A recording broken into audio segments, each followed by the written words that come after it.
Eh bien, bonsoir à tous. Alors, on va faire une petite review de la saga Fast and Furious.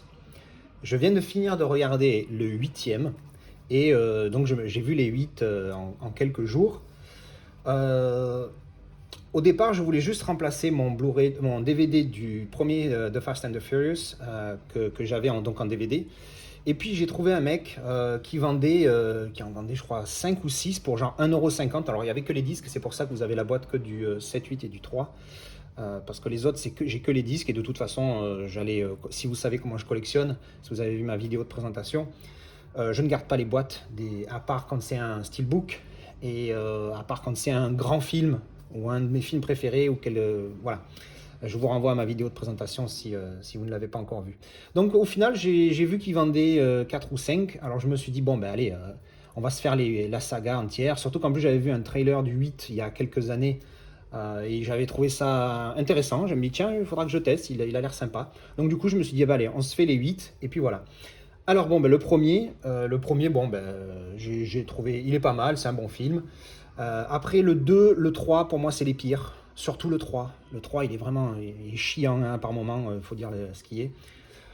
Mais à partir du 4, ça repart un peu. Il y a entre autres Paul Walker qui malheureusement est décédé en 2013, qui est revenu qui était parti, qui était pas du tout dans le 3, comme Vin Diesel d'ailleurs, mais qui revient avec Mia, tout ça. Donc à partir du 4, ça redevient intéressant. Et alors le 7 et le 8, surtout le 8, ils sont partis en mode YOLO, on n'en a plus rien à foutre, on lâche tout. L'histoire, elle est pas lourde. C'est pas un truc profond, c'est pas un film où tu vas réfléchir. Et voilà, quand tu regardes Fast and Furious, tu veux voir de l'action, tu veux voir des nanas, tu veux voir des bagnoles qui vont vite. C'est pour ça que tu regardes ces films. Tu regardes pas ces films pour avoir une histoire très poussée comme Shawshank Redemption ou un film sur la guerre ou Gladiators ou je ne sais quoi d'autre. Tu regardes ces films parce que tu veux de l'action. Eh bien, tu es servi. Donc, si tu t'attends à avoir un film profond avec Fast and Furious, évidemment, tu vas être déçu parce que tu vas pas te proposer une grande histoire ou quoi que ce soit. Mais tu vas être satisfait par l'action, par l'action. Bah, c'est parce que c'est le mot magique dans ces films, c'est action, action, action. Donc, au final, je suis pas du tout déçu de cette saga de films, comme j'ai dit, à part le 2, le 3, surtout le 3 qui, voilà. Mais en dehors de ça, je vais les garder parce qu'il y a des personnages qui apparaissent dans le 3, qui refont surface à un moment donné dans la saga. Donc au final, je les garde, puis bon, parce que je vais les revendre, aucun intérêt. En plus, j'ai deux petits steelbooks 7 et 8 que je vais garder la boîte pour le coup.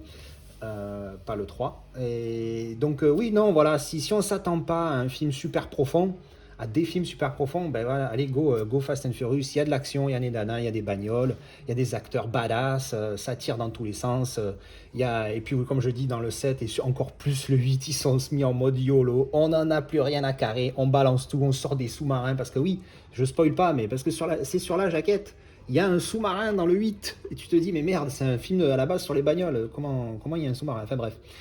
Donc voilà, donc si vous ne les avez jamais vus, je recommande parce que si on veut de l'action, encore une fois, on ne s'attend pas à un film profond avec une histoire très prenante, etc. Voilà. Mais c'est sympa, regardez, il y a de l'action, il y a des bagnoles, il y a des badass, il y a des mecs musclés, il y a des jolies filles, enfin bref, c'est ce qu'on veut dans ce genre de film. Et pour le coup, mission accomplie.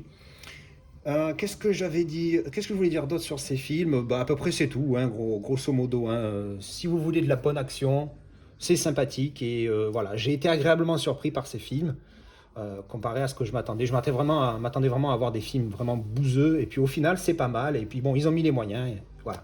Donc si vous avez une bonne saga d'action, let's go for Fast and Furious.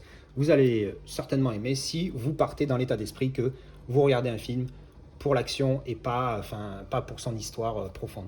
Voilà. Merci d'avoir regardé la vidéo.